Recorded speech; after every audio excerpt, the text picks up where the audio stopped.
probablement ça, tout comme moi, mais les notes du match des étoiles de la WNBA sont sorties, et tout ce à quoi j'ai pensé tout de suite, c'était 4 petites lettres. FAFO, F around and find out. Vous bipez partout et découvrez à quoi ressemble cette ligue sans que Caitlin Clark ne soit impliquée dans vos plus grands événements. They swore the WNBA playoffs would be just fine without Caitlin Clark. Sure, the same way the Titanic was just fine after the iceberg. The moment she was gone, ratings didn't just fall, they plummeted off a cliff without a safety net. Fans vanished faster than free pizza at a college dorm, leaving arenas echoing. Now the league's glancing around like someone forgot to pay the light bill. If this is what they call fine, I'm almost scared to see what disaster looks like. The New York Liberty is playing the best style of basketball. They are playing the best basketball currently in the WNBA. And when they just had a nationally televised game on ESPN against the Chicago Sky, against Angel Reese, who was one of the biggest names in the WNBA, they had around 600,000 viewers, which is so low. You cannot make fans watch what they don't want to watch. But all we heard last year is if the fans were only watching the Indiana Fever, only watching games Caitlin Clark was playing in, then they weren't real fans and they didn't like basketball. And you just had so much media and WNBA personalities and even players just shunning the new fans. Right now, the WNBA feels like it's stuck in demo mode and no one knows how to switch it back. These are supposed to be primetime, high-stakes playoff games, yet the energy is about as thrilling as watching beige paint dry, in slow motion, under flickering lights. The problem? The league's star power has all but evaporated in the past few weeks, leaving the playoffs looking more like a preseason scrimmage than a championship run. Fever Sky tickets dropped 71% on TickPick after Caitlin Clark injury. The get-in price for the Chicago Sky versus Caitlin Clark's Indiana Fever game was $86. After Caitlin Clark's injury announcement is now down to $25. And you Angel Reese fangirls will still believe and think that Angel Reese is the reason why people are watching the WNBA. Since y'all want to make it about race, this white girl over here is the reason why fans are tuning in to watch. If you're enjoying, please leave a like and subscribe our channel. First, Caitlin Clark, the golden ticket, the walking headline, the reason half the country even remembered the WNBA was still a thing, is out. Not just off night out or taking a breather out, but sidelined with an injury for the rest of the playoffs. The one player who could turn a game into an actual event is gone, and with her went roughly 70% of the TV audience. That's only slightly better than the percentage of people who bail from a movie theater when the projector dies, except here, the league forgot to bring a backup reel. So check this out. The game on June 7th, the tickets were originally $86. Same seats, now $25. After her injury announcement, 71% drop in price. Over 71% drop in price. Because she's not going to... Then Angel Reese, the court's drama magnet and social media's engagement goldmine, disappeared too. Injured. Out. Gone. It's almost like the WNBA's biggest names formed a secret pact to see just how dull things could get if they all vanished at once. And spoiler, the answer is somewhere between preseason snoozefest and a Tuesday night rec league game with no scoreboard. You see, this is exactly what we were talking about. WNBA All-Star ratings are in for 2025 and it is down 40%. 40% from last year. That's bad. That is really bad. We already watched the ticket prices drop by more than 50% because Caitlin Clark was not playing. This is bad news for the W. And as if the basketball gods decided to run a full-on roast, Sydney Colson? Out. Ari McDonald? Out. And now, for the tragic cherry on this disaster Sunday, Lexi Hull just went down, and this one isn't even pure bad luck. Nope, this was straight-up referee-assisted destruction. The officiating has been so questionable lately that in any other workplace, HR would have already walked them out with their stuff in a cardboard box. Hull's injury felt like the WNBA equivalent of a waiter dumping hot soup in your lap, handing you the bill, and then asking if you'd like to tip 20% for the experience. So if you consult the graph that I've just posted here, you'll see that nobody is watching the WNBA. That's the reason why the WNBA isn't making... Oh, sorry, I missed a few of them. So this is the reason why the WNBA isn't making any money, and they're not getting paid. It gets... The injuries aren't just bad, they're an outright catastrophe. At this point, every game feels less like who's going to win, and more like who's going to leave without a torn ligament. And the worst part? The replacements aren't drawing anyone in. You could air them side by side with a live feed of grass growing, and it'd be a dead heat in ratings. Viewership is tanking faster than a missed dunk in a slow-motion blooper reel. When Clark went down, the audience didn't just drop, it vanished. Empty seats. Empty arenas. Empty atmosphere. You can literally hear the echo of the ball because the crowd noise is that sparse. This is supposed to be sports entertainment, but the entertainment just got yanked out like a cheap battery from a dollar store remote. Right now, the WNBA is basically trying to sell front row tickets to a concert after firing the headliner and replacing them with the sound guy humming into a microphone, and somehow expecting fans to clap along. Étant donné la puissance de star sans précédent de Clark, son confinement sur la touche du Gamebridge Fieldhouse des Fever allait forcément avoir un impact sur les audiences, et elle était bel et bien là. C'était son équipe et les fans ont envoyé un message clair. The officiating? Don't even get me started. This season, referees have been calling games like they skimmed the Wikipedia page for basketball rules 5 minutes before tip-off. Half the time they blow the whistle, no one, not even them, seems to know why. The other half, they ignore dangerous plays like their background noise. And then everyone acts shocked when players end up injured. At this point, the league might as well start tracking ref-induced injuries as an official stat. The bigger problem?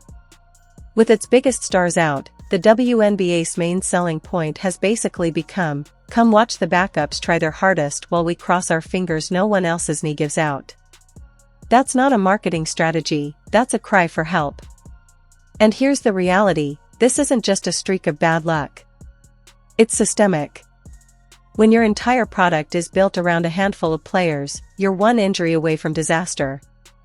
The WNBA has been riding Clark, Reese, and a select few for every ounce of ratings they can squeeze, and now that they're gone, the whole thing has collapsed like a tent with no poles, flimsy, empty, and unsalvageable. The person who really should get all the blame is Kathy Engelberg. Yes, this is Kathy Engelberg's doing. You know why? Because she has incompetent... What's left now are games that feel more like preseason scrimmages awkwardly stretched across national broadcasts. Fans tune in expecting fireworks and instead get a couple of damp sparklers in a windstorm.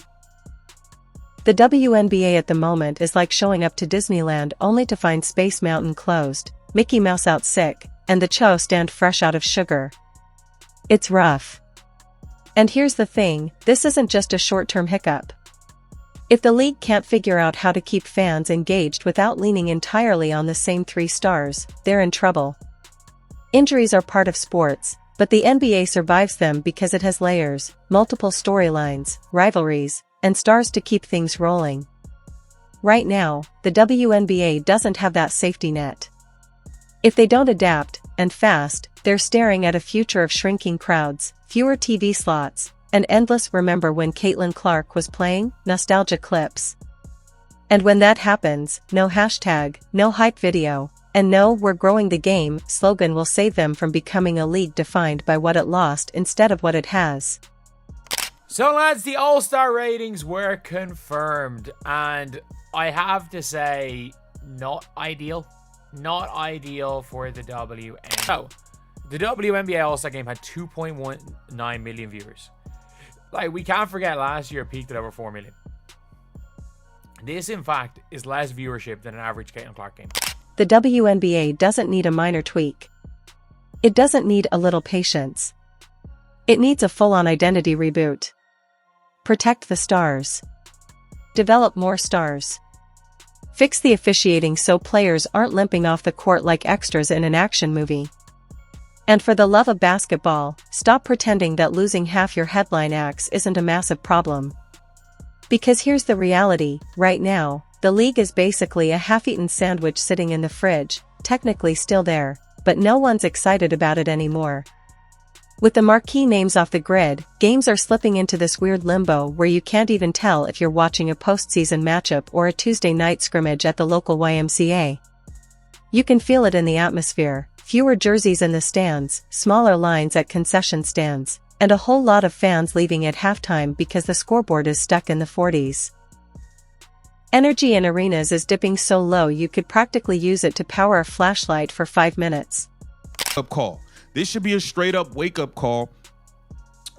With the ticket prices dropping, and now you see the show, the ratings fell tremendously, and it was an awful game. So that large percent of people who did not watch, they probably had a better Saturday than everybody else. We just got. Then there's the replacement wave. The next in-line athletes have stepped in, sure, but without that magnetism, it's like swapping out a blockbuster headliner with a random stand-in from the understudy list. You can't expect audiences to bond with brand new faces in the middle of the postseason, especially when half of them still don't have signature plays or even recognizable celebrations. The officiating misfires are only making it worse. Every questionable whistle not only interrupts the flow but also chips away at whatever intensity is left. These aren't just borderline calls, they're momentum-killing interruptions that feel more like someone pressed pause mid-play to check their phone. The marketing arm isn't helping either. Instead of pivoting toward fresh narratives or introducing compelling new rivalries, they're still milking highlight reels of the absent stars. That's great for nostalgia, but it doesn't do anything to convince people to keep watching games that no longer have those players. The promotion is clinging to ghosts while the present-day product keeps shrinking. Match des étoiles, qu'elles prévoyaient tous deux de faire en raison d'une blessure à l'aine.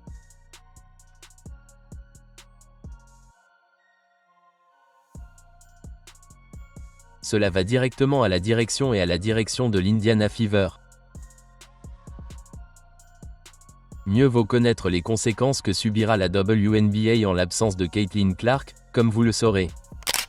On social platforms, engagement is dipping faster than an undercooked pancake.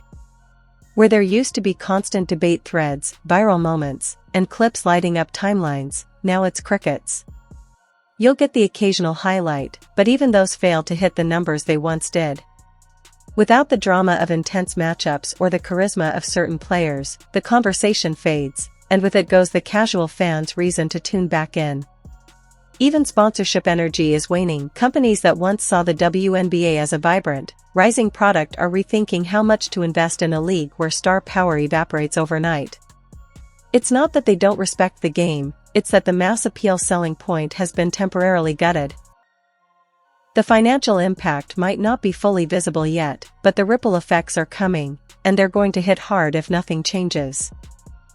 Defensively, there's a lot of grit right now, but without offensive fireworks, the product leans heavy on grinded-out possessions that appeal only to hardcore purists. Right now, the ratio of grind to excitement is way out of balance. I'm not going to ignore, nor am I going to take my eyes off of what transpires with the WNBA over the next 2 weeks while Caitlin Clark is out with the quad. The injury crisis needs urgent attention, not next season, not when there's time, but now. That means rethinking training protocols, tightening officiating standards, and reassessing scheduling demands. Fans can live with a slump, what they won't tolerate is a revolving door of missing talent. The other glaring issue is coverage. Rather than pivoting the spotlight toward active players and building them into larger-than-life figures, broadcasts remain stuck in a when-so-and-so comes back loop. In other sports, this is the point where marketing machines go all in on secondary stars, highlight reels, exclusive features, and non-stop hype until fans feel invested. Even the style of play needs a jolt. With injuries mounting, teams have slipped into overly cautious basketball, slow half-court sets, endless passing, and safe mid-range shots. And if the games aren't thrilling, no amount of careful injury management will be enough to keep TV ratings from bleeding out. And it was also reported that the Indiana Fever television viewership is also down over 53%. Now, I know a lot of us were expecting some sort of dip since Caitlin Clark has been out with injury, but I don't think all of us were expecting the entire viewership of the entire WNBA. The atmosphere in arenas reflects all of this. Fan sections that used to erupt after big moments are now politely clapping at routine baskets. The roar of a crowd has been replaced by scattered shouts and the occasional wave attempt just to keep people moving. Without that electric crowd energy, broadcasts feel flat, and flat broadcasts make casual viewers tune out faster. They should be injecting personality into every broadcast, doubling down on interactive fan experiences, and finding ways to make each game feel like a can't-miss event regardless of who's playing. Once fans break the routine of tuning in, it's a lot harder to win them back. Right now, each uninspiring game is a step toward that dangerous territory. So lads, this is very, very concerning if you're the WNBA coming into the CBA. It is the worst possible thing that can happen, is the ratings coming out. It is the worst possible thing because you cannot work on the assumption anymore that the league's TV deal is going up. You cannot work on that assumption because the ratings are down over 50%. Fever games are down 53% with Clark out, and it's only not. If this trajectory holds, the postseason could come and go without anyone outside the diehard fanbase even noticing, and that's the true nightmare. A championship that barely makes a ripple in public awareness is more damaging than a losing season. In moments like this, survival hinges on reinvention, not slow, committee-approved changes announced next year, but bold, immediate moves that grab attention now.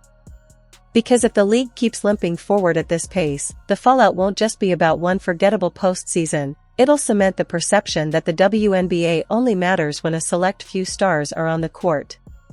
Once that narrative hardens, it's not just bad PR, it's a brand problem that could take years, maybe decades, to repair. If you enjoyed leaving a like and subscribing, more videos are on the screen now.